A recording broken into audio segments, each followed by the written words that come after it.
Good morning, student. How are you? I hope you are also fine. Okay.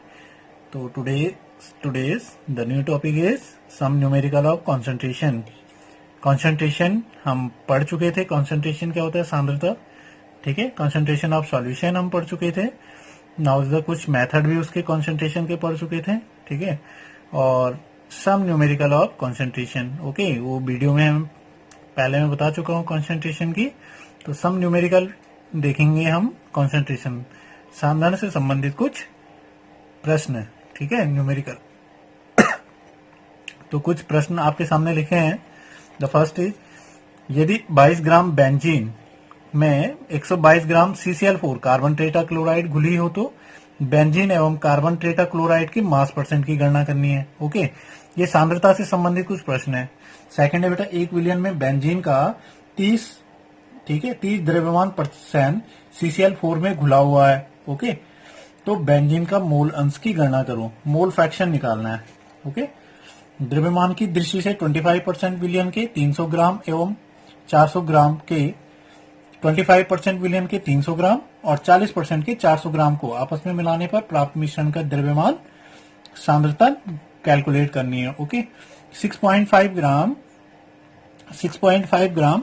ठीक है, 6.5 ग्राम aspirin C9H8O4 को 450 ग्राम एसिटोनाइट्राइल CH3CN में घोला जाए तो एस्प्रीन के एसिटोनाइट्राइल में भार परसेंट ज्ञात कीजिए. ओके. और कुछ ये मोलरता से रिलेटेड, 5 ग्राम NaOH युक्त 250 ml विलयन की मोलरता क्या होगी. शुद्ध जल की मोलरता की गणना कीजिए. जल का घनत्व 1 ग्राम मोल इनवर्स है. तो ये वो क्वेश्चन है बेटा मैक्सिमम तक जो बोर्ड एग्जाम्स में पूछे गए हैं. ओके. तो आज हम ये सांद्रता से संबंधित कुछ न्यूमेरिकल पोर्शन देखेंगे. तो फर्स्ट हम पोर्शन को बेटा यहां से सॉल्यूशन में बताता हूं आपको. बेटा आंसर आप मैक्सिमम तक कोशिश करना स्वयं निकालने की. जितना प्रैक्टिस करोगे बेटा, प्रैक्टिस इज अ मस्ट. ठीक है. प्रैक्टिस करोगे तो ही जाकर के न्यूमेरिकल पोर्शन होता है. और सॉल्यूशन एक ऐसा चैप्टर है जिससे न्यूमेरिकल पोर्शन हमारे बोर्ड एग्जाम्स में आता ही आता है. क्लियर है ना. इससे जरूर पूछा जाता है. तो विलयन का द्रव्यमान हम यहां निकालेंगे सबसे पहले. फर्स्ट क्वेश्चन सॉल्यूशन हम किसका कर रहे हैं, विलयन का द्रव्यमान, फर्स्ट वाले का. ठीक है. तो विलयन का द्रव्यमान इजिकल टू, विलयन का द्रव्यमान बेटा, विलयन किससे मिलकर के बना है, बेंजीन और CCl4. तो बेंजीन का द्रव्यमान प्लस CCl4 का क्या हो जाएगा, द्रव्यमान होगा. अरे ये होगा ना. तो विलयन इन दोनों से मिलकर के बना, तो विलयन का द्रव्यमान, बेंजीन का द्रव्यमान कितना दे रखा है, mass of benzene 22 gram plus CCl4 का मास 122 ग्राम इजिकल टू कितना हो गया, 144 ग्राम हो गया विलयन का कॉन्सेंट्रेशन. तो अब मास परसेंट निकालना है. तो मास परसेंट इजिकल टू क्या होगा, विलेय का द्रव्यमान. तो विलेय कौन है बेटा, 22 ग्राम बेंजीन को 122 ग्राम CCl4 में घोला गया है. तो विलेय का द्रव्यमान बटे विलयन का द्रव्यमान इंटू क्या होता है, परसेंट निकालना है. फॉर्मूला क्या है, मास परसेंट इजिकल टू विलेय का द्रव्यमान. यानी विलेय क्या है बेटा, बेंजीन का द्रव्यमान bye CCl4 plus, sorry CCl4 नहीं, यहाँ सॉल्यूशन लिख देते हैं, सॉल्यूशन का द्रव्यमान यानी विलयन का द्रव्यमान इंटू क्या हो जाएगा 100. तो बेंजीन का द्रव्यमान कितना है 22 अपॉन नीचे की विलयन का द्रव्यमान कितना हो गया 144 इंटू क्या हो गया 100. तो लगभग बेटा ये जो कैलकुलेट करेंगे, कैलकुलेट करके लगभग 15 पॉइंट कुछ आएगा, समथिंग 15.3 या 283 मान लो, 3% समथिंग ये कैलकुलेट हो जाएगा. ओके. निकाल देना इसे कैलकुलेट करके, लगभग ये आएगा. ठीक है. मैं डायरेक्ट आपको बता रहा हूं. उसके अलावा तो प्रत्येक का ये पूछ रहे हैं मास परसेंट की गणना करो. तो कार्बन टेट्रा क्लोराइड का द्रव्यमान परसेंट, ठीक है, कितना निकल सकता है 88.4. CCl4 का मास परसेंट इसका निकालना हो तो कैसे निकलेगा, CCl4 का निकल जाएगा बेटा CCl4 का द्रव्यमान बाय विलयन का द्रव्यमान. ओके. तो इसका मास परसेंट बराबर क्या होगा, और इंटू 100 निकाल देंगे. तो CCl4 का द्रव्यमान कितना है बेटा 122 ग्राम अपॉन विलयन का द्रव्यमान कितना निकाला था 144 4 ग्राम इंटू क्या कर देंगे आगे 100, तो अप्रॉक्स लगभग 84 समथिंग ये आएगा, 84 8.8%, ये इसका आंसर आ जाएगा।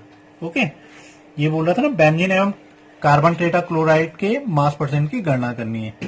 तो बेंजीन का द्रव्यमान परसेंट ये निकल गया, बेंजीन का निकालना हो तो बेंजीन का मास परसेंट बेंजीन का द्रव्यमान बटे सॉल्यूशन का द्रव्यमान। विलेय का द्रव्यमान होता है ना, तो विलेय दोनों के पोर्शन में से किसी का भी हम पर्टिकुलर निकाल सकते हैं। ओके, सेकंड क्या था कि एक विलेन के बेंजीन को, ठीक है, एक बेंजीन को 30 द्रव्यमान परसेंट CCl4 में घुला हुआ है, तो बेंजीन के मोल अंश की गणना करनी है। ठीक है, तो सेकंड का सॉल्यूशन कैसे करेंगे हम? सेकंड का सॉल्यूशन हम कर देंगे, पहले हम माना विलयन का द्रव्यमान ले लेते हैं। विलयन का द्रव्यमान क्या है 100 ग्राम। ओके, इसमें से बेंजीन का द्रव्यमान क्या है, बेंजीन का द्रव्यमान, आई होप आप लैंग्वेज समझ रहे होंगे, मैं थोड़ा शॉर्ट में लिख रहा हूं और जल्दी में लिख रहा हूं। विलयन का द्रव्यमान 100 ग्राम और बेंजीन का द्रव्यमान बेटा 30 ग्राम। ओके, और CCl4 का द्रव्यमान, ये सारा गिवन है। जब 100 ग्राम है 30 ग्राम है तो CCl4 का कितना हो जाएगा 100 माइनस 30, यानी कितना आ गया 70 ग्राम आ गया। ठीक है, तो बेंजीन का मोल अंश निकालना है, बेंजीन का मोल अंश, मोल फ्रैक्शन, मोल प्रभाज या मोल अंश जो भी कहते हो। ठीक है, तो मोल अंश बराबर होता है बेटा उसी बेंजीन का द्रव्यमान बटे आणविक द्रव्यमान, सॉरी बेंजीन का द्रव्यमान, ये आपका मोल प्रभाज निकालना हो। ठीक है, तो मोल प्रभाज निकालने के लिए पहले क्या निकालेंगे, बेंजीन के मोलों की संख्या, मोल प्रभाज। तो मोल प्रभाज हम निकालेंगे बाद में, पहले इसका क्या निकाल देंगे, मोलों की संख्या। बेंजीन के मोलों की संख्या, क्योंकि मोल प्रभाज बराबर क्या होता है, विलेय या विलायक के मोलों की संख्या बटे टोटल नंबर ऑफ, संपूर्ण विलयन के मोलों की संख्या, number of solution, number of moles in total solution. Okay, तो मोलों की संख्या बराबर क्या होगा, विलेय का द्रव्यमान यानी द्रव्यमान बटे आणविक द्रव्यमान, यानी mass upon molecular mass, mass upon molecular mass. तो मास हो गया बेटा इसका 30 अपॉन मॉलिक्यूलर मास बेंजीन का कितना होता है 78 ग्राम, नहीं तो निकाल सकते हैं C6H6 का, वो 78 होगा, 78 ग्राम। तो ये समथिंग आएगा बेटा 0.38 मोल, ये आ गया। तो आप मोलों की संख्या, ठीक है, तो इस प्रकार मोलों की संख्या, पहले CCl4 के मोलों की संख्या हम निकाल देंगे आगे। मोलों की संख्या क्या होगी 70 ग्राम अपॉन 154 ग्राम। ठीक है, 154 इज इक्वल टू लगभग आएगा बेटा ये कितना ग्राम या 154 मोल इनवर्स, तो ये लगभग आपका आएगा 0.45 मोल।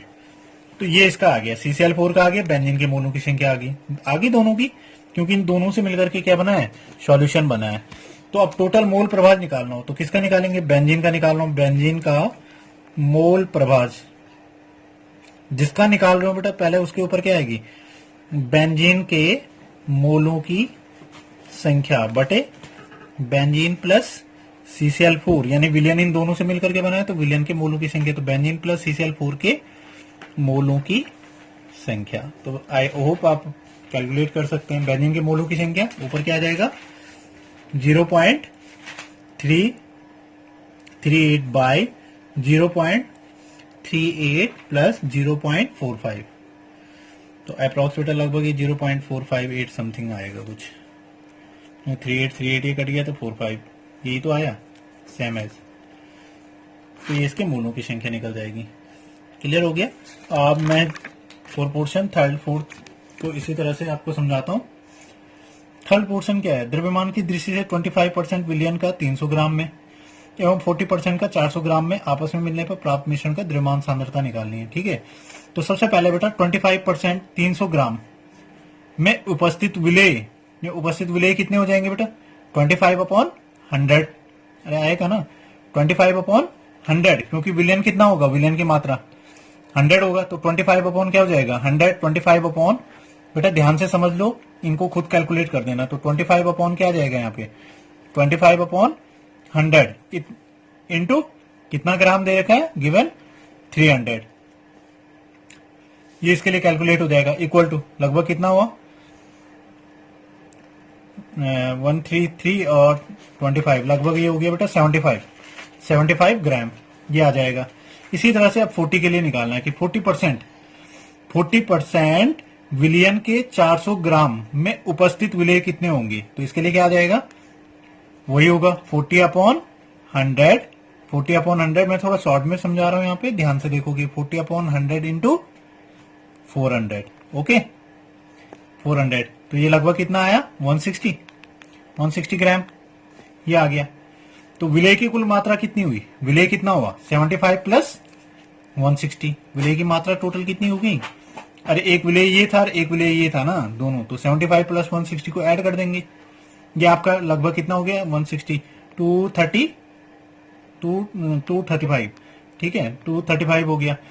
अब विलियन का कुल द्रव्यमान, और विलियन कितना है, तो विलेय तो ये हो गया, और विलियन कितना दे रखा बेटा 300 ग्राम ये था, 400 ग्राम ये, तो टोटल कितना हो गया 700 ग्राम हो गया, विलियन हो गया बेटा 700 ग्राम, क्लियर, विलियन हो गया 700 ग्राम। तो अब विलियन में विलेय की प्रतिशतता निकालेंगे, तो विलियन में विलेय की प्रतिशतता कितनी आएगी 235, इन दोनों को अपॉन 700 इंटू क्या कर देंगे 100 कर देंगे, और विलायक निकालना हो तो बेटा 100 जितना आंसर आएगा 100 से माइनस कर दो, उसका आंसर आ जाएगा। आई होप आप समझ गए होंगे, फिर से समझ लेना इसको, ओके। नेक्स्ट भी बेटा बहुत इजी है, किसका निकालना है इसमें 6.5 ग्राम एस्पिरिन को 450 ग्राम इसमें घोला गया है, तो एस्पिरिन के एस्ट्रोनाइट्राइल में भार परसेंट निकालना है। तो एस्पिरिन का द्रव्यमान परसेंट किसका निकालना है, एस्पिरिन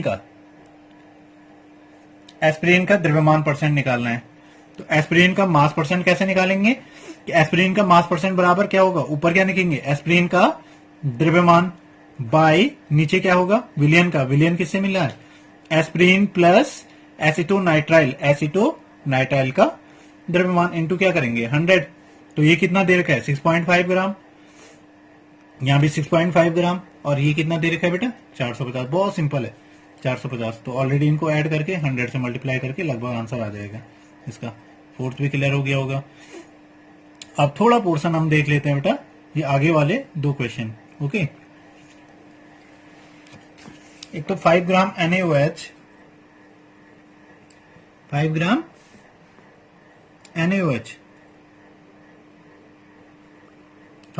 NaOH युक्त 250 ml विलियन की मोलरता क्या होगी, इस क्वेश्चन को देखें। सॉल्यूशन 5 देखेंगे हम, सॉल्यूशन 5, ठीक है। तो NaOH की मात्रा, अरे मोलरता बराबर फॉर्मूला में बता चुका, मोलरता बराबर क्या होगा विलेय के मोलों की संख्या बटे विलियन का आयतन, विलेय का ऊपर क्या होगा विलेय के मोलों की संख्या बटे विलियन का आयतन, ओके। इंटू क्या होगा, यदि अगर इसे ml में करते हैं तो इंटू आगे क्या कर हो जाता है 1000, इंटू 1000 आ जाता है। तो पहले NaOH विलेय का निकाल देंगे, तो NaOH की मात्रा इज इक्वल टू NaOH की मात्रा, तो क्वांटिटी कितना निकालेंगे, पहले क्या निकाल देंगे NaOH का मॉलिक्यूलर मास यानी अणुभार, तो इज इक्वल टू Na के लिए कितना होता है बेटा 23 plus oxygen 16 plus hydrogen 1 is equal to लगभग कितना हो गया 40। तो NaOH के मोल कितने हो गए 40 हो गए। तो NaOH के मोलों की संख्या या मोल इज इक्वल टू क्या हो जाएगा NaOH का क्या होगा द्रव्यमान बटे, अरे मोलों की संख्या निकालनी हो तो मोलों की संख्या बराबर क्या होता है, जिसका निकालना हो पार्टिकुलर उसका मास बटे मॉलिक्यूलर मास, तो द्रव्यमान बटे नीचे क्या होगा मॉलिक्यूलर मास अणुभार, तो बराबर NaOH कितना है, मोलों की संख्या कितनी होगी 40 अणुभार, ठीक है। मोलों की संख्या कितनी होगी, मोलों की संख्या होगी इसके NaOH की 5 दे रखी है ना, गिवन है 5, और नीचे अणुभार कितना हो गया बेटा 40, तो लगभग ये आ गया बेटा 0.125। तो बस मोलरता निकाल देनी है। मोलरता बराबर NaOH के मोलों की संख्या बेटा कितनी हो गई 0.125। विलयन का आयतन कितना था 250 ml गिवन है, इंटू क्या कर देंगे, ये ml में दे रखा है तो इंटू 1000, तो अप्रोक्स इसे निकाल देना। ये लगभग आया बेटा 0 पॉइंट समथिंग के 0.5 m। मोलरता कैलकुलेट होगी। क्लियर हो गया। तो आई होप आपने ये कुछ क्वेश्चन समझे होंगे। बाकी बेटा शुद्ध जल की मोलरता की गणना ये भी सेम पोर्शन से आप निकाल सकते हो मोलरता की गणना, नहीं तो मैं जब न्यूमेरिकल पोर्शन आगे मोलरता या मोलरिटी से रिलेटेड आपको अपलोड करूंगा वीडियो के माध्यम से, तो उनमें आप देख लेना, इस क्वेश्चन को मैं वहां करवाऊंगा। Okay, thank you.